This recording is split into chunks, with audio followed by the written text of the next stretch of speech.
네, 안녕하세요. 최양호의 주간경제 리포트 김혜미입니다. 오늘은 이 영국 브렉시트에 대한 이야기로 일부를 좀 채워갈까 합니다. 이와 영국 간의 이 브렉시트 합의가 영국 의회에서 부결로 결론이 났습니다. 이 혼돈 속의 브렉시트 앞으로 어떻게 진행이 될지 귀추가 주목이 됩니다. 오늘도 최양호 현대경제연구원 고문님 나오셨습니다. 고문님 안녕하세요. 네, 고맙습니다. 네. 영국에서 참 우리 이 2019년도 경제의 뇌관이라 그랬던 이 브렉시트가 부결이 됐어요. 그죠? 그래서 앞으로 진짜 어떻게 이것이 전파되고 글로벌 경제에 영향을 미치냐 굉장히 중요하게 이제 전개될 수 있는 상황들이어서 꼭 좋은 정보들을 우리 시청자 여러분께 좀 드리고 싶습니다. 네, 그렇다면 주간경제 리포트 본격적으로 시작을 해보도록 하겠습니다. 네, 브렉시트 표결 결과가 우선 압도적인 차로 났어요. 부결로 결론이 났는데 어떻게 된 건가요? 참 말도 많고 네. 이 탈도 많고 그런데 현지 언론이 표현한 게 맞는 것 같아요. 이 노딜 브렉시트, 그러니까 뭐 딜이 안 되고 브렉시트가 일어났을 때 혼돈의 판도라 상자가 열릴 것이다. 근데 요번 의회 표결을 보니 그것이 리허설을 하는 모양처럼 예상 밖에 엄청난 큰 차이로 지금 부결이 됐습니다. 그러면 얼마나 큰 차이냐면 지금 영국 의회의 의석수는 639석이고 그러면 320만 이제 이 과반수를 넘으면 되는데 사실 이 메이 총리가 자신 있었던 게 뭐냐면 이 보수당의 표만 해도 317표였어요. 근데 거기다 뭐 몇 명만 더 하면은 이제 DUP라는 북아일랜드 그런 연방주의자들까지 합하면 넘을 줄 알았거든요. 네. 반란표가 118표가 나온 네. 거예요. 그래서 202표 대 232표, 432표로 해서 정말 큰 차이네요. 200표째. 그러니까 세 자리에 이 뭐 부결 차수가 나오면 뭐 메이 총리는 그만둬야 된다. 뭐 그런 전망들이 많았거든요. 그래서 이번엔 202표 대 432표, 230표 차이가 나고요. 네. 이거는 뭐 영국이라는 게 이 의회 민주주의의 아주 대표적인 나라인데 영국 의회 사상 이렇게 큰 표차로 부결된 것도 처음이래요. 그러니까 이게 지금 기대를 잃고 있는 보수당 정부의 어떤 그런 이 생각인지 얼마나 많은 반대표가 나왔는지 그러니까 의견들이 너무 많은 거예요. 그러면서 이제 영국의 언론기관들이 이 국민 여론조사를 바로 실시를 했거든요. 네. 그랬더니만 이 국민 투표를 재투표해야 된다. 네. 이게 46%가 나온 거예요. 그리고 지금 브렉시트를 이제 하지 말고 잔류를 하자. 그게 또 45%가 나온 거예요. 그러다 보니까 지금 뭐 2년 전에 했던 그런 국민 투표의 결과에 반대되는 얘기들이 지금 굉장히 국민들 속에는 주류를 이루고 있기 때문에 그러한 국민들의 여론이 투표로 나온 거 아니냐는 그런 전망들도 있고요. 지금 이제 사실 메이 총리가 되기 전에는 브렉시트에 반대한 사람이에요. 그러다가 이제 어쨌든 간에 국민투표로 해서 정해졌으니 나라의 정책이 됐기 때문에 굉장히 원칙을 지킨다는 차원에서 지금 굉장히 열심히 하고 있는데요. 뭐 메이 총리도 이 별명이 메이봇이에요. 네. 로봇처럼 딱 입력되면은 그냥 자기가 밀고 나가는 원칙주의자거든요.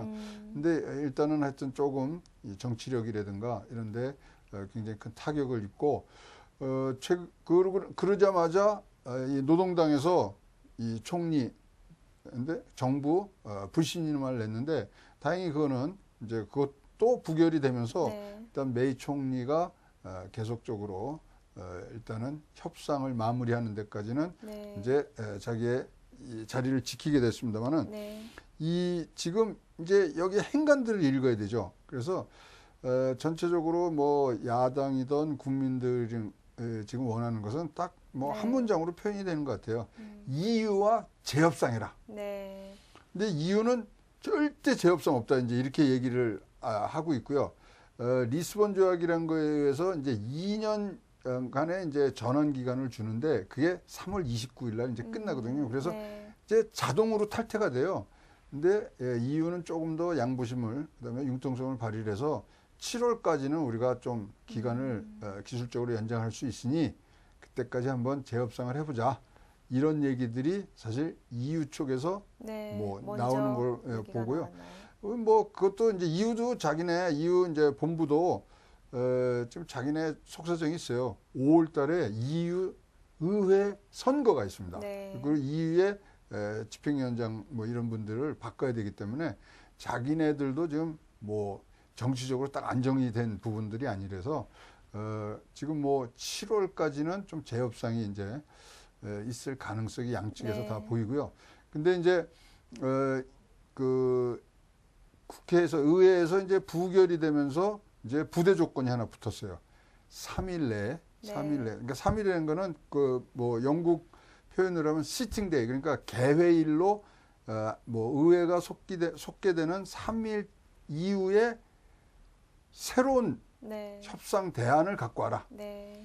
만약에 그것을 통과시켜주면 이제 그거 갖고 재협상을 해야 되는 부분인데요. 네. 뭐 우리가 플랜 B 하지만은 지금 담을 수 있는 게 어떤 것인가. 그리고 또 3일 후에 나올 수 있는 안이 얼마나 막 급격한 변화를 겪었는가 이런 것들은 21일. 네. 그러니까 다음 주 월요일이면은 우리가 이제 윤곽을 잡고 알 수 그것이 있겠네요. 네, 향후 이제 어떤 식으로 이제 영국과 EU 간의 이제 진행 사항에 아주 시금석이 될 것 같습니다. 네. 근데 오늘 이렇게 국기를 가지고 오셨어요. 네. 너무너무 예쁜데 어떻게 이렇게 갖고 오셨어요? 아, 이게 뭐 예뻐요. 하여튼, 근데 이제 보시면 알겠지만, 저기 이제 별이, EU에 그쵸. 이제 소속된 별이 하나 없어지는, 그런, 참, 굉장히 혼돈이죠. 만약에 사라지게 되면 이제 다시 만들어야겠네요. 그러니까 이거 이제 콜렉터스 아이템 된 거예요. 이거 이제 저 별이 한 개가 이제 줄어드는 부분들이 생겼기 때문에. 네. 그리고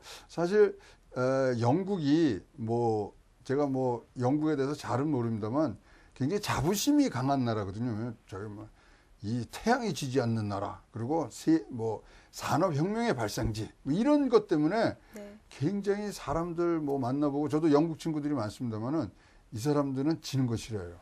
그러다 보니까 자기네들이 뭐 항상 꼭대기에 있었다 보니까 어떤 때는 극단적으로 보면 굉장히 이분법적으로 생각하는 사람들이 네. 많아요. 그리고 자기가 다른 사람들의 영향을 받아서 자기가 해야 될 일에 영향을 받는다면 되게 싫어요. 그래서 이런 것들이 아주 지금 표출이 되는 것 같고요. 사실 이게 뭐 EU에 있는 나라들하고 일하기 싫다, 이게 요번이 초봄이 아니에요. 1975년도에 유럽 경제 공동체에서 네. 뭐 들어갔다가 자기네들은 빠집니다. 들락날락 했어요. 적이 예, 그래서 있었어요. 뭐 나오니 많이 해서 벌써 국민투표도 그때도 다 했고요. 네. 사실 이제 이 근간 중에 하나는 이런 거죠. 드골과 처칠의 싸움이 있었어요. 네. 옛날에. 근데 마크롱, 지금 프랑스의 마크롱 대통령 있잖아요. 철저한 드골주의자거든요. 그러니까 이 유럽의 경제에 대해서 우리가 뭘 좀 얘기하려면요, 유럽의 역사하고 같이 붙여야 돼요. 네. 그냥 딱 단순히 나타난 거 갖고서는 굉장히 우리가 뭐 오해하고 호도될 수 있는 부분들이 많아서 네. 영국의 뭐 돌아가는 얘기, 역사가 조금 붙는 스토리들을 좀 이해를 하셔야 네. 굉장히 도움이 많이 되십니다. 네. 네, 알겠습니다. 근데 제가 아는 이 영국의 어떤 이미지는 뭔가 보수적이고 좀 안정적이고 그렇죠. 그런 이미지가 많아서 사실 이렇게 표 차이가 많이 나게 어떻게 이렇게 부결이 된 것이 사실 거의 이례적이다라고 얘기를 하고 있는데, 이렇게 지금 표결 결과 어떻게 해석을 해야 되나요? 예상된 결과였는지 아니면 일단 정말 이례적인 건지. 부결에 대해서는 다 예상을 했죠. 근데 이렇게 큰 표차가 날 일은 뭐 우리가 예상을 못했고, 네. 더구나 보수당 내부에서도 반론표가 118표가 나왔기 네. 때문에 굉장히 놀라운 결과로 이제 받아지는데요. 네. 사실 투표 전날 원내 대표가 사임을 합니다. 그러니까 네 분이 있었던 거죠. 네. 네 분이 있었던 사이에서 가네스 존슨이라는 원내 총무가 이제 사퇴를 하면서 앞에 전설이 그냥 균열이 돼버린 거죠. 그래서 다시 이제 한번 재협상, 다른 안을 갖고 와야 되는데, 자, 관리가 가능한 노딜, 그러니까 아무런 협의상 없이 그냥 서로 네. 헤어지는 거, 네. 관리가 되는 노딜 브렉시트에 대한 희망들이 좀 있고요. 지금 그건 대부분 사람들이 다 이렇게 희망하는 그렇죠. 바가 아닌가요? 어쨌거나 뭐 기본 사항은 EU 탈퇴에 대해서 재협상하랍니다. 재협상하라 그러는데 이런 부분들을 이제 어떤 식으로 메이 총리가 담아 넣느냐. 네. 뭐 계속 야당하고 얘기를 하고 주변 사람들이 얘기하기 때문에 어떤 방향성이 있지만 아까도 말씀드린 메이봇 이 굉장히 원칙주의자이기 때문에 네. 일단은 이런 경우에는 정치적인 역량과 융통성을 좀 발휘해야 되는 그런 국면에 지금 네. 영국 총리는 눈앞에 지금 전체 전국 운영을 그렇게 하고 있습니다. 네. 네. 그럼 부결된 좀 주요 원인도 좀 이야기를 해봐야 될 것 같습니다. 주요 원인이 북아일랜드의 국경 문제가 주요 원인이었다라고 얘기하는데. 아니 그러니까 이게 처음에 북아일랜드 얘기 나오고 뭐 네. 이랬을 때 있잖아요. 이게 이렇게 진짜 게임 체인저가 되고 마지막 순간에 이거 진짜로 스포일러로 이거를 이 협상안을 없앨 줄은 아무도 꿈도 못 꾼 네. 겁니다. 자, 영국이란 나라가 이제 영연방인데 네. 자, 그러면 이제 잉글랜드, 스코틀랜드, 그다음에 북아일랜드, 네. 그다음에 웨일스 4개로 구성이 돼 있지 않습니까? 그렇죠. 근데 브리튼 섬하고 그다음에 아일랜드 섬 2개가 있는데 아일랜드 섬은 북아일랜드와 아일랜드로 이제 나눠져 있고요. 북아일랜드는 영국 땅이고요. 네. 아일랜드는 아일랜드 땅이지 않습니까? 네. 그것을 이제 뭐 거기서 싸움도 무지무지하게 했어요. 영토 싸움이 굉장히 많은데 네. 그 이제 북아일랜드가 영국 땅이다 보니까 만약 EU에서 영국이 이제 탈퇴를 하면은 네. 이 북아일랜드와 아일랜드 사이에 국경을 세워야 되는 거예요. 그러니까 아일랜드 사람들이나 또는 북아일랜드 사람들은 이제 이런 거에 대해서는 처음 초유의 어떻게 같은 되는 섬 안에 건가요? 같은 같은 섬 안에 섬 있는데 안에 있지만 국경성을 없애자고 복잡하네요. 하는 조약을 서로 맺었었거든요. 네네. 그거를 파기하는 겁니다. 그게 벨파스트 조약이라 그래서 1968년인가 하여튼 됐거든요. 네. 그때도요. 무지무지한 싸움이 많았습니다. 네. 싸움이 많은 상태에서 사망자도 많고 뭐 이런 상황에서 이게 아주 최종적으로 된 굿 프라이데이 뭐 조약이라 그래서 네. 국경 없이 국경을 튼다 그랬는데 만약에 EU에서 영국이 탈퇴를 하면 북아일랜드는 탈퇴가 돼야 되고 네. 아일랜드는 그대로 있는 남아 거죠. 있어야 되는 그러니까 거죠. 근데 거기 국경이 없어요.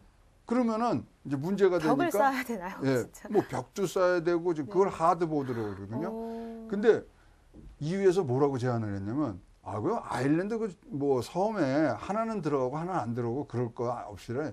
북아일랜드는 그럼 EU에 남아라. 이제 이렇게 제안하는데 그걸 네. 덥석 물은 거예요. 메이 총리가. 음. 그래서 이제 국민들이 붕괴를 하는 거죠.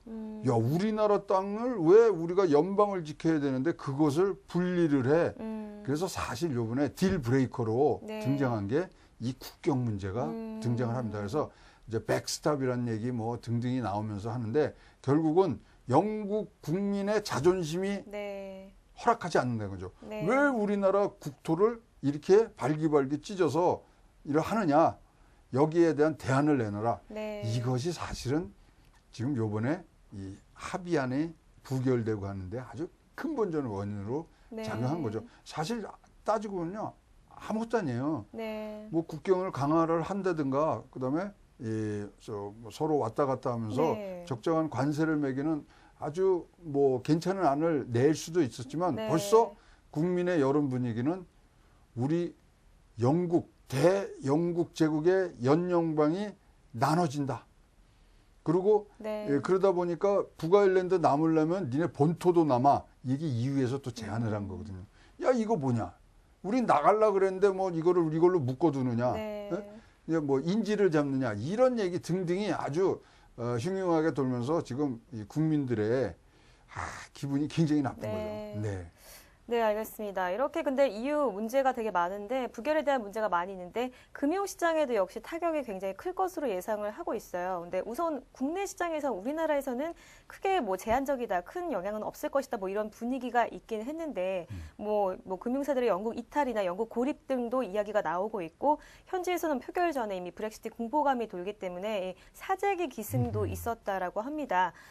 뭐 표결 결과에 따라서 뭐 영국을 비롯해서 EU 또 글로벌 이런 금융시장에 어떤 이 영향을 받게 될까요? 이 그 부결이라는 결과. 한국부터 말씀드리면 한국 네. 경제, 한국하고 영국하고의 무역 거래는 144억 달러.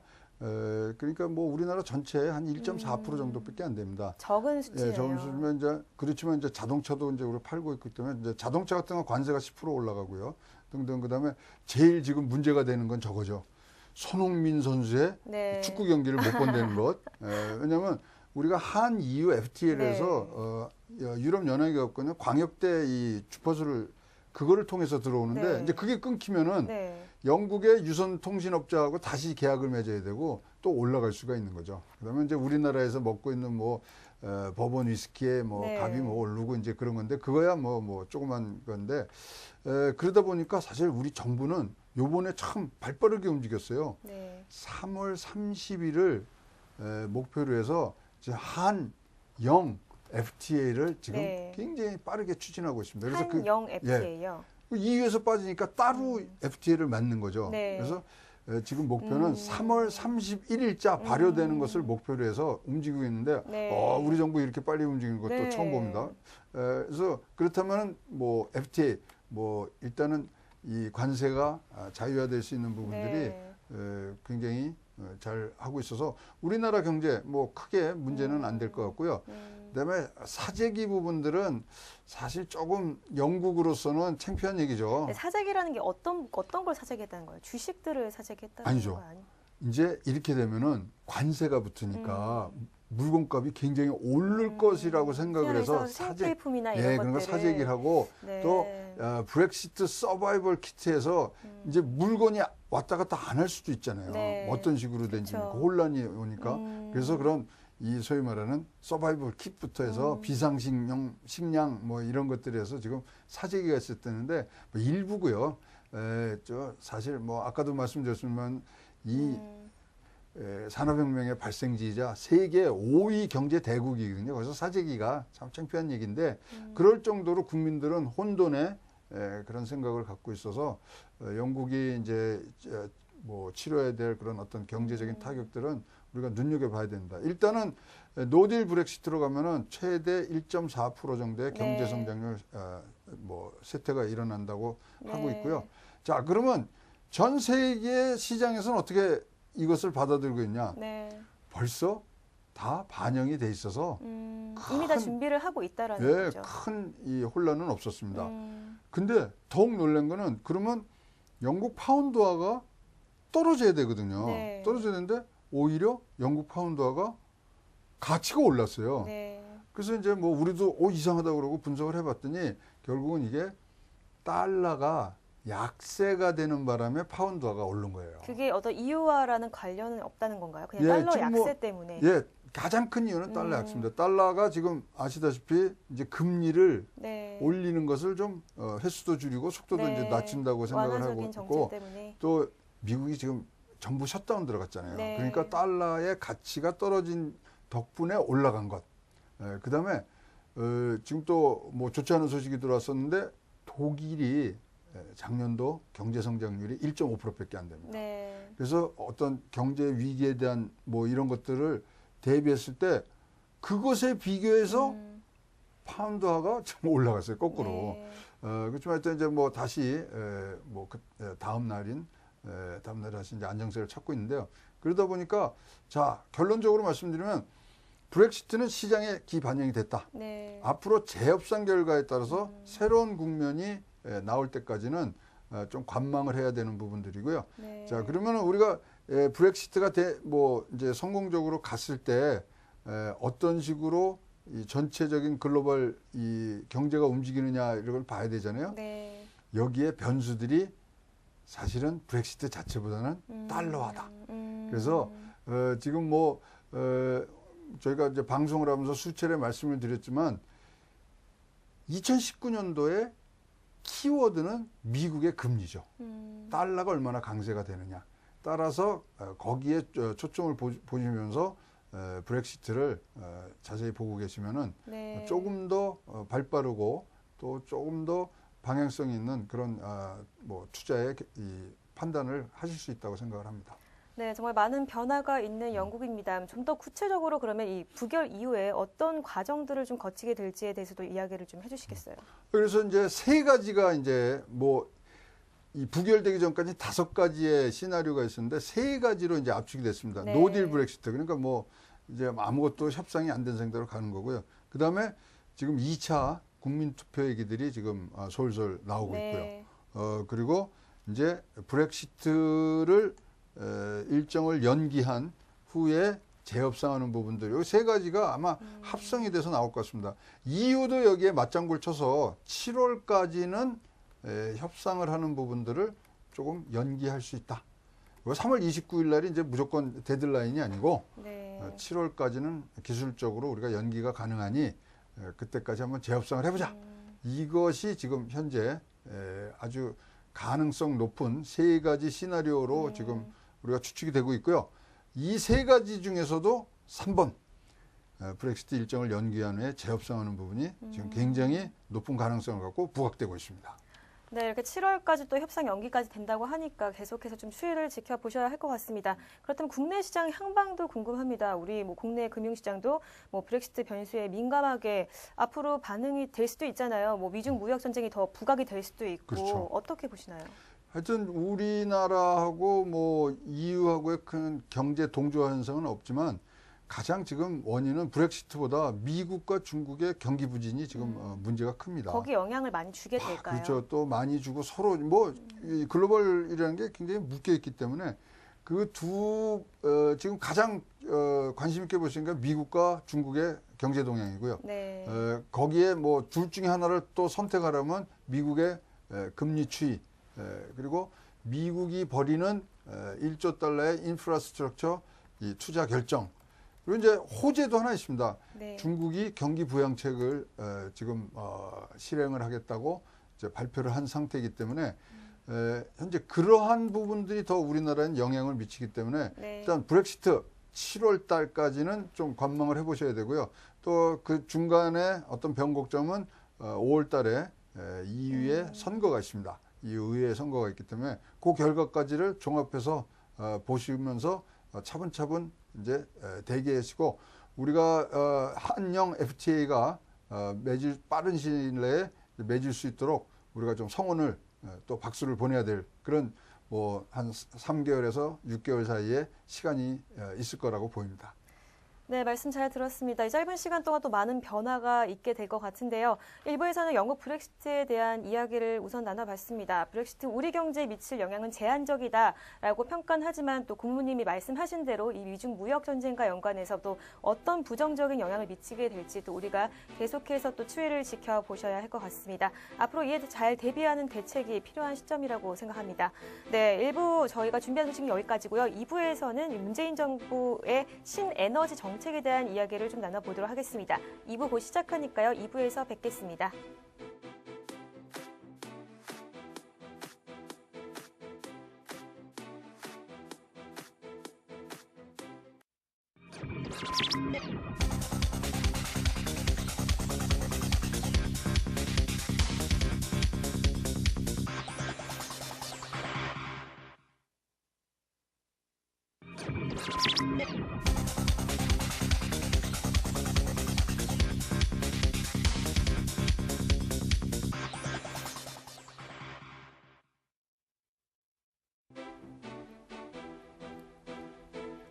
네, 안녕하세요. 2부 최양호의 주간경제 리포트 계속해서 이어가도록 하겠습니다. 네, 오늘 2부에서는 문재인 정부가 주도하는 이 수소경제, 에너지 등 에너지 정책에 대한 이야기를 좀 나눠보려고 합니다. 먼저 오늘 미세먼지 마스크 혹시 쓰고 오셨어요? 마스크 어저께는 썼는데 오늘 네. 좀 괜찮다 그래서 그런데 여전히 아직 그 뭐 후유증이 좀 있는 것 같고요. 이상하게 그 미세먼지 많이 있던 날은 다음 날 아침 하면 좀 코피 같은 게 좀 나요. 코피도 나세요? 예. 뭐 저는 좀 온몸이 건조- 몸살이 너무 심한 것 같아요. 아이고.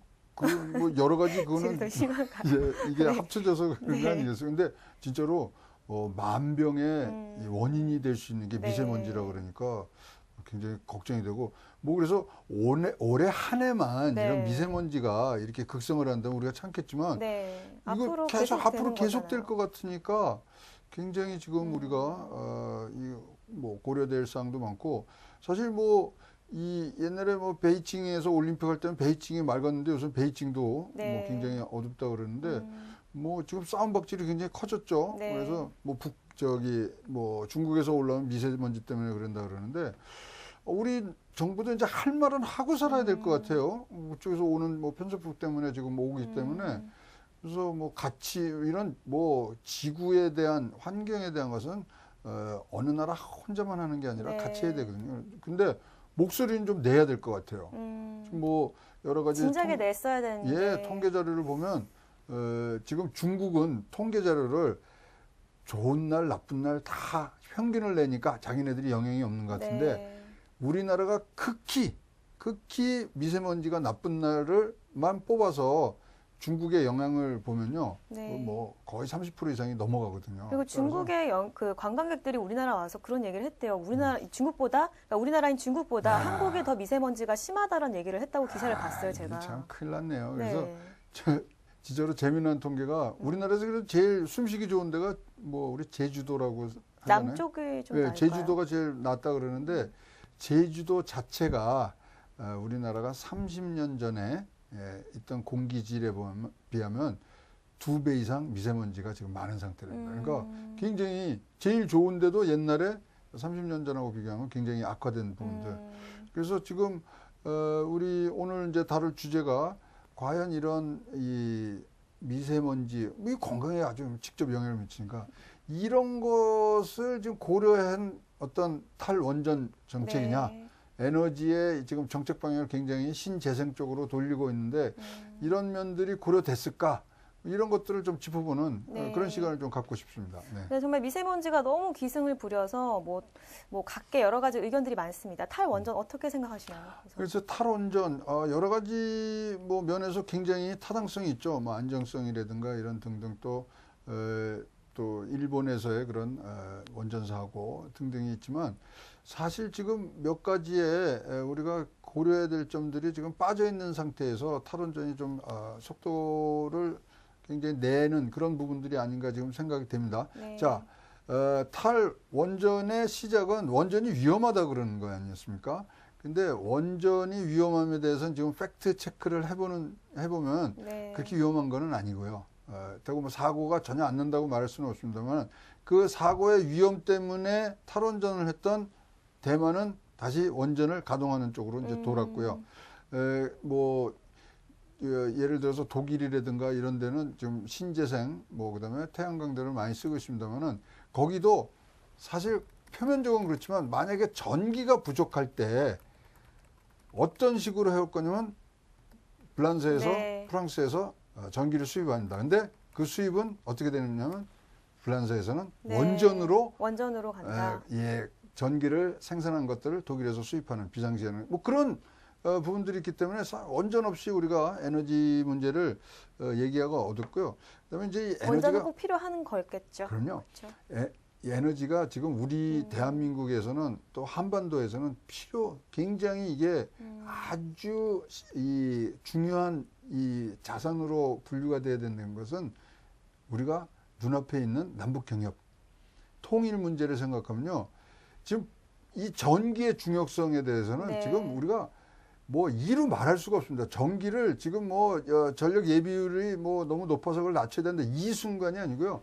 북한이 제일 원하는 건 전기입니다. 네. 그리고 향후 우리가 조금만 몇 년만 우리가 진짜로 진정한 통일을 원한다면 탈원전 얘기는 하면 안 되죠. 네. 얼마나 많은 전기가 지금 쓰여 있는지 모릅니다. 그리고 이 4차 산업혁명 네. 전기가요 생명이에요, 생명. 아니 현대에 사는 사람들이 가장 스트레스 받을 때가 언제라고 생각하세요? 정전됐을 때. 정전됐을 때 뭐 그런데 그거는 어둡고. 뭐 사실 그 굉장히 이례적인 일이니까 이제 뭔가 당황하지만 내가 항상 당연하게 하던 것들이 그렇죠. 끊겼을 때 스트레스가 많이 받았죠. 자기 핸드폰에 전원이 다 없어졌을 때가 진짜 제일 스트레스를 그러네요. 받는 거예요. 그게 뭐예요? 전기가 어디든지 있어야 되는 거거든요.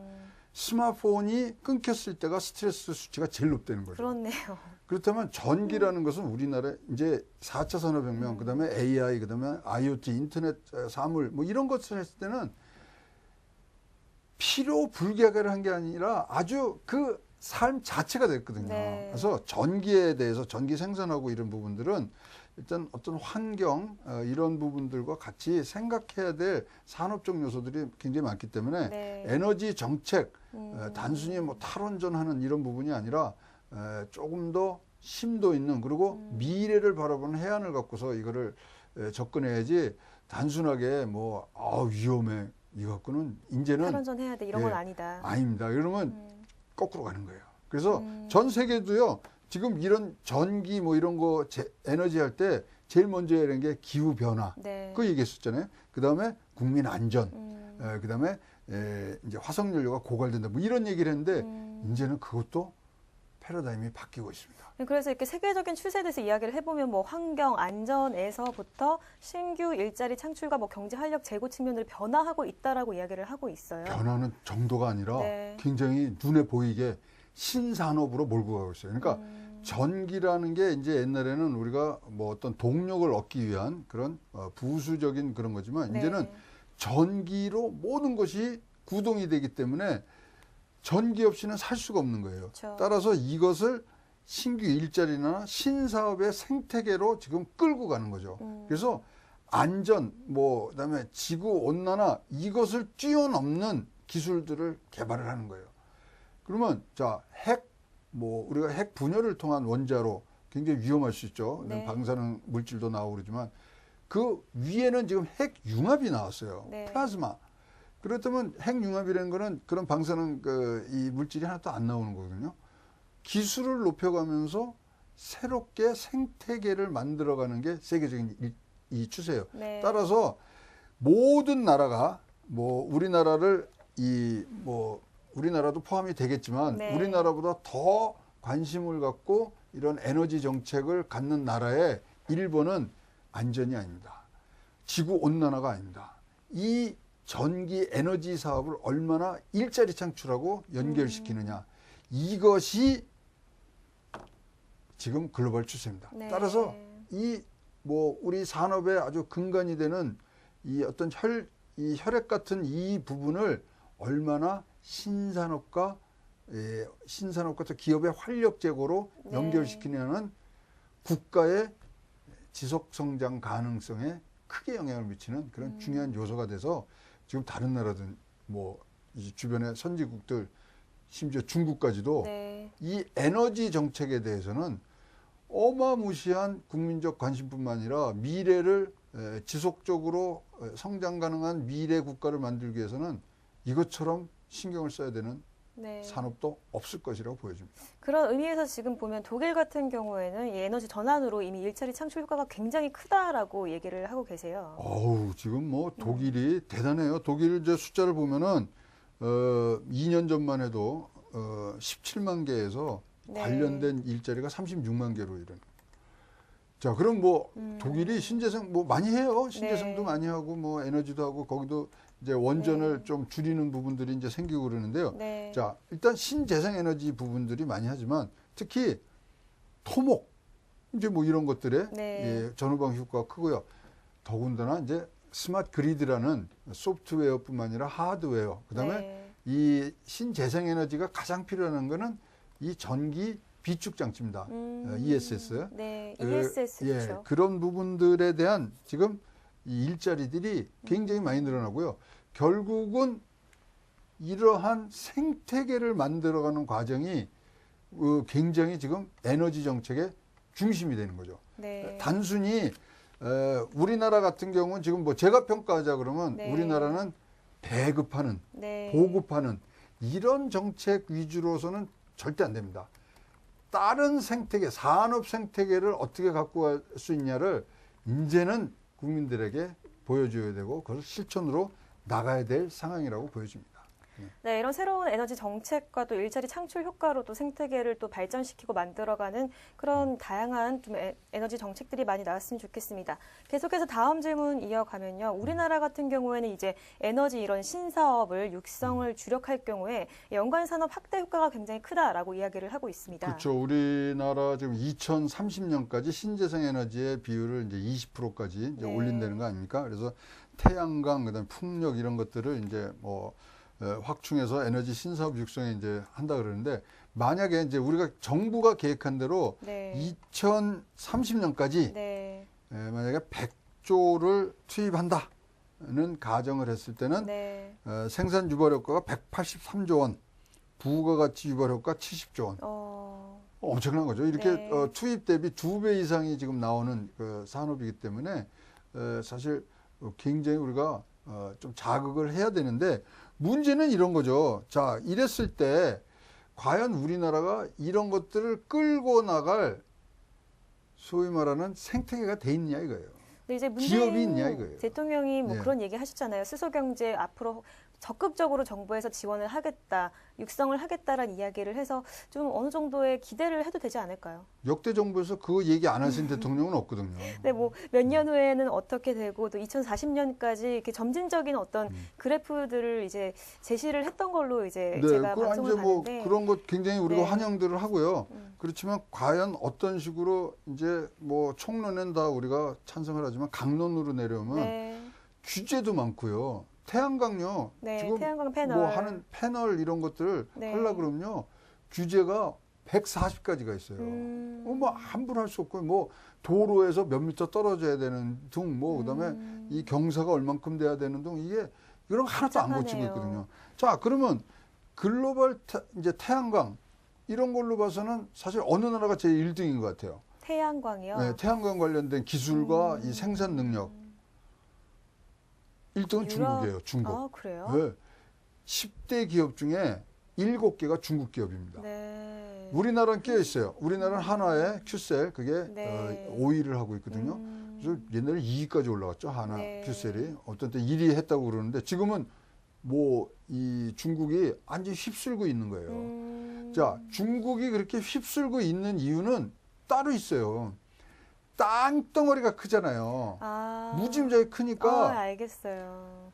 전기를 이제 발전을 시켜서 규제가 많아도 땅이 워낙 넓으니까 네. 다 피해서 할 수 있다라는 거죠. 피해서도 할 수 있지만 얘네들은 이렇게 하고 이 전기를 이제 뭐 화력발전소 하면 송배전을 해야 되잖아요. 선로. 네네. 땅덩어리 커서 그거 하는 게 비용이 안 나오는 거예요. 경제성이 안 나오는 거예요. 그러니까 자기네들이 그 지역에서 신재생으로 하는 게 더 싼 거예요. 우리나라는 굉장히 작잖아요. 그러니까 화력발전, 원자력발전에서 송배전선으로 팍 보내면은 그게 더 싼 거고요. 그럼 각 지역마다 지금 중국은 태양광 발전소가 그렇죠. 있는 거죠. 발전소가 많다는 이야기 들었는데 발전소를 그런 이유에서 더욱더 짓는 거죠. 왜냐하면 싸니까. 네. 중국이요. 이유가 있네요. 같은 이유래요. 무선전화 보급되는 속도가요. 무지무지하게 빨라요. 왜 그럴까요? 이유가 뭘까요? 전화기 하려면 기지국 만드는 것보다 그게 더 빠른 거예요. 위성에서 쏘는 게 싸고. 그래서 그런 것들이 나옵니다. 따라서 네. 우리나라가 이런 진짜로 진정으로 2030년까지 비중을 20%로 해서 태양광 하는데 20%를 가는 데 있어서 우리 기업들이 얼마만큼 이 패널을 생산하느냐. 이게 관건이거든요. 네. 그리고 20% 가는 건 좋습니다. 그거에 대해 찬성을 하지만 20% 가는데 중국 제품만 쓰고 있다. 이건 아니잖아요. 네. 따라서 자, 이제는 신재생에너지와 에너지 정책은 하나의 산업군으로 네. 전후방을 다 봐야 되는 거예요. 근데 지금 다른 나라 보니까 좋은 거예요. 왜냐하면 일자리 창출이 굉장히 잘 되는 거예요. 네. 전후방 효과, 그다음에 뭐 토목 건설, 그다음에 소프트웨어 개발 뭐 등등이 굉장히 많기 때문에 이제는 에너지 정책 탈원전에서 진짜 우리는 이제 좀 비껴나서 새로운 산업으로 가는 에너지 정책 네. 전환이 굉장히 필요하고 2020년부터는 우리가 원년이라는 새로운 에너지의 원년이라는 그러한 얘기를 구호로서 내밀면서 힘찬 이 한 발을 디딜 수 있도록 우리가 좀 준비를 해야 되지 않겠나 보여집니다. 이렇게 그럼 신재생 에너지를 좀 저희가 창출을 하고 만들게 되면 일자리 창출 효과도 있고 좋아요. 그런데 자금률은 어떻게 되나요? 자금률이 이제 좋아하시나요? 자금률이 그 네. 문제죠. 자금률인데 자, 우리나라 에너지 자금률이 몇 프로인 것 같아요? 우리는 석탄도 사갖고 글쎄요. 와, 석유도 사갖고 와. 뭐 나는 게 없잖아요. 저희 나라에서는 없죠. 우리나라에서는 그러니까 그 한번 이 한번 맞춰보세요. 몇 프로 정도가 우리나라 어떤 그 에너지 자급률이요? 자급률이요. 뭐든 간에 네. 에너지 자급률 우리나라 몇 프로인 것 같아요? 1%인가요? 2%. 너무 박하게 주십니다. 4%입니다. 4%요. OECD 평균 거의 안 69%입니다. 되네요. 4%나 1%나 똑같죠. 그쵸. 근데 거의 0%나 다름없네요. 그러면 자 석유와 석탄이 어떤 이유에서 안 들어온다? 우리나라는 4%예요. 그럼 딱 우리나라는 열흘 정도 불을 켤 수 있는 전기를 우리가 갖고 있는 거예요. 무지무지하게 이거 좋네요. 그러려면은 자급률을 높이려면 어떻게 됐습니까? 그런 이 화석 연료에 대한 의존도를 끊어야 되잖아요. 그쵸. 그러면 답이 뭐예요? 원전이잖아요. 원전. 그래서 이런 것들이 잘 맞아져야 돼요. 자, 신재생 에너지가 굉장히 풍부한 나라 호주는요. 자급률이 360%입니다. 네. 사막에 햇볕 떨어지고 뭐 모든 것이 받쳐주면 바람 불고 그러면 거기는 360% 돼요. 근데 우리나라는 그게 아니죠. 4%예요. 진짜 어디 중동에 전쟁 한 번 더 나면 우리나라는 산업적으로 굉장히 피해를 옵니다. 근데 우리나라도 물가 덥긴 올라오고. 정말 덥잖아요. 태양 에너지는 정말 많이 받고 있는 것 같은데. 근데 그건 이제 땅 때문일까요? 아니 저 1조 시간이 있는데 우리나라는 다른 나라에 비해서 굉장히 부족합니다. 그리고 그런 1조 시간에 200일 이상 나올 수 있는 데가 저 밑에 진해 뭐 이런 데만 되지 위에는 그렇구나. 1조량이 안 나오는 거예요. 그리고 저녁에 되면 이거는 20% 떨어지고요. 그러면 네. 같은 양의 뭐 화력 발전이나 원전에 비해서 이런 태양광 에너지는 사실 뭐 이 생산율로 지금까지 보면 30%도 안 되거든요. 네. 똑같은. 그러니까 이러한 부분들이 사실 굉장히 생각이 돼요. 야, 탄소 많이 나와, 뭐 미세먼지 많이 나와 이런 것뿐만 아니라 지금 우리는 전기 없이 살 수 있는 그런 세대는 아니거든요. 네.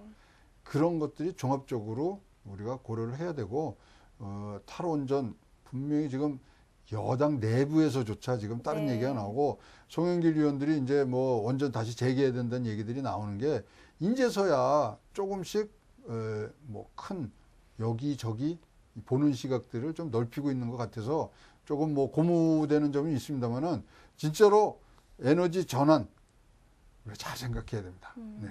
근데 원전 같은 경우에는 좀 아무래도 위험한 이미지가 있어요. 어떻게 지진이 날 수도 있고, 그럴 있죠. 경우에는 어떻게 근데 대비를 해야 할까요? 우리가 그러니까 팩트 체크를 해야 돼요. 지금 뭐 지진이 나는 거에 내진 설계라든가 또 사실적으로 사고가 나서 그 터질 수 있는 확률이 0%가 아니기 때문에 무섭지만 그렇다고 해서 이것이 뭐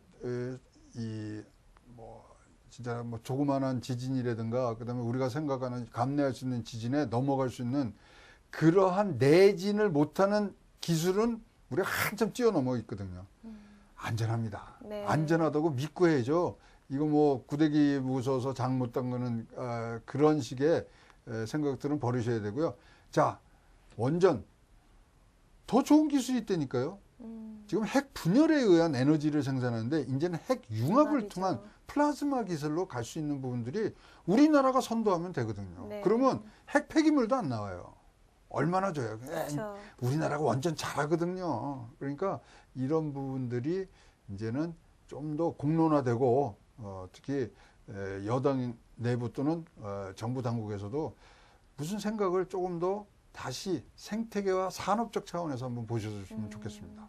네, 이렇게 에너지 전환 정책 정말 국가의 어떤 발전을 위해서도 꼭 필요하다고 생각을 하는데 성공적으로 좀 운영되기 위해서 어떤 점이 좀 보완이 돼야 될까요?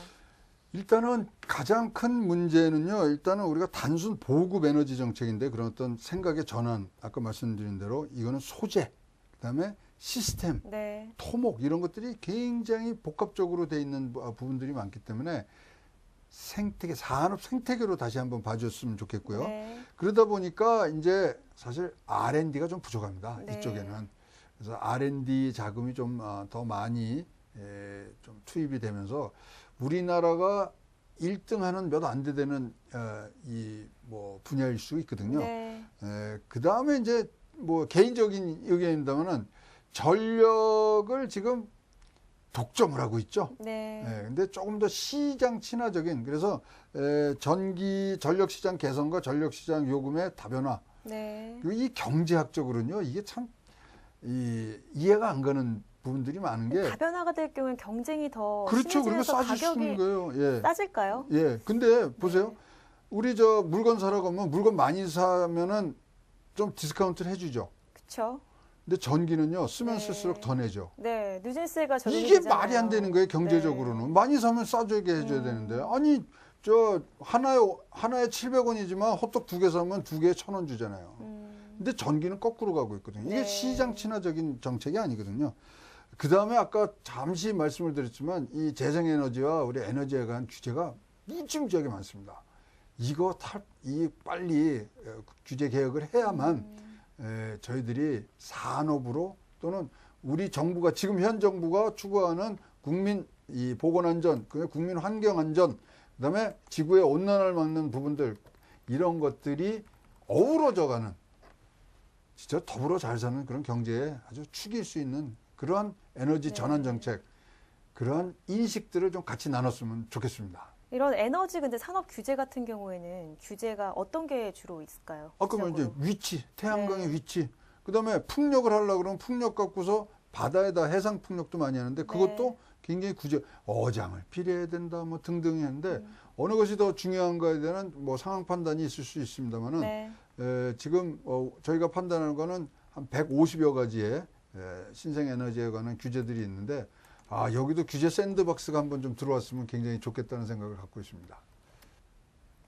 네, 이렇게 고문님이 보완점에 대해서 연관산업 생태계 육성, 또 기술 경쟁력 제고를 위한 연구개발 투자 확대, 또 전력시장과 전기요금 현실화, 그리고 마지막으로 에너지 산업 규제 개혁에 대해서 이렇게 정리를 해주셨습니다. 제가 마지막 질문으로 되게 네. 궁금한 게 있었는데요. 오늘 이제 뭐 기사에서 북미 정상회담이 3월달, 4월달로 유력하게 이제 뭐 이루어질 것 같다라는 기사를 그렇죠. 봤거든요. 근데 북한 같은 경우에는 얼마 전에도 갔다 오셨고 네. 전력난이 굉장히 심각하다라는 얘기를 들었는데 이 전기 어떤 실정이 어떤가요? 지금 우리가 추정컨대는요, 북한이 지금 뭐 남한과의 이제 전력 생산량을 보면 남한이 14배예요.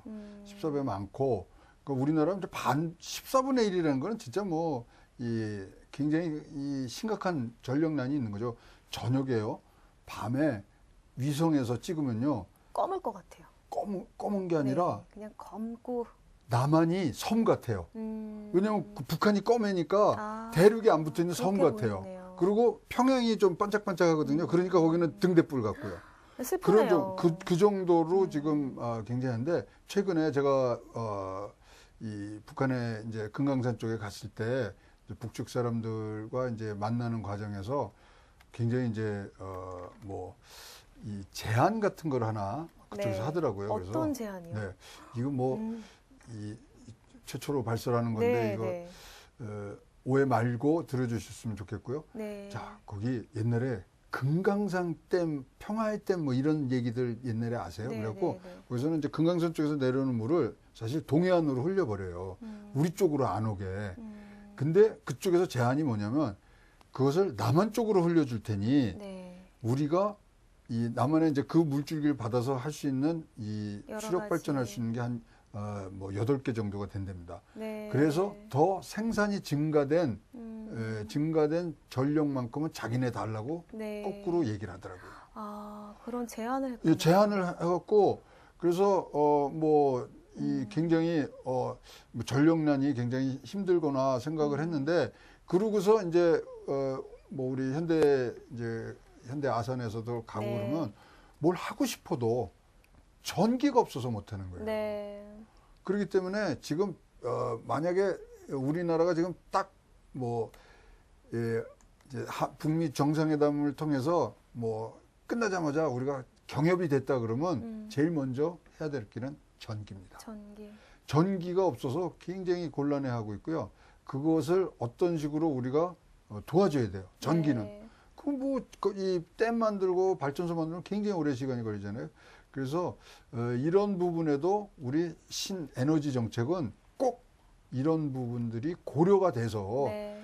과연 이제 지금 남한만 지금 우리가 전력에 대해서 계획을 짜고 있지만 누군가는 북한에 우리가 남북경협 시에 어떤 식으로 전기를 갖다 줘야 되는 부분도 계산식에는 넣어야지 이게 제대로 된 나라라고 생각을 합니다. 네. 네. 네, 말씀 잘 들었습니다. 2부에서는 이 신재생 에너지에 대한 이야기를 나눠봤습니다. 새로운 에너지 정책을 통해서 일자리 창출 효과, 또 더 나아가서 더 나은 생태계를 만들어가는 다양한 에너지 전환 정책이 나오기를 기대하겠습니다. 네, 최양호의 주간경제 리포트, 저희가 준비한 소식은 여기까지입니다. 저희는 더욱더 알찬 소식을 가지고 다음 주에 찾아오도록 하겠습니다. 시청해주신 여러분 고맙습니다. 고생하셨습니다.